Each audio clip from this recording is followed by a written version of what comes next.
চন্দ্রকোনায় তৃণমূল নেতাকে ঘিরে বিজেপি কর্মীদের বিক্ষোভ।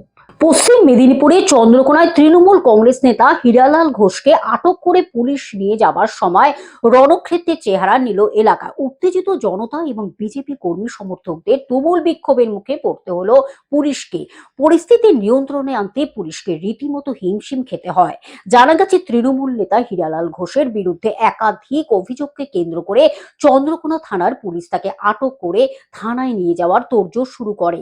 এই খবর শুনতেই চন্দ্রকোনা থানার সামনে এবং সংলগ্ন রাজ্য সড়কে শয়ে শয়ে সাধারণ মানুষ ও বিরোধী দলের কর্মী সমর্থকরা জড়ো হতে শুরু করেন। পরিস্থিতির জটিল রূপ নেয় যখন হীরালাল ঘোষকে পুলিশের গাড়িতে তোলার চেষ্টা করা হয়।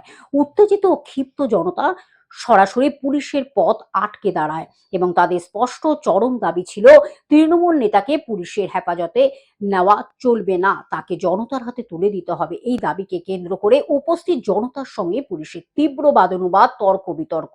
পুলিশ আইন নিজের হাতে না নেওয়ার অনুরোধ জানালেও জনতা তা মানতে নারাজ ছিল।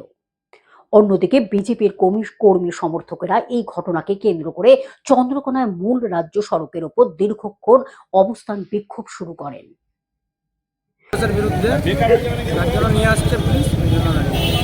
অনেকেই তো ডিম নিয়েও দাঁড়িয়ে আছে।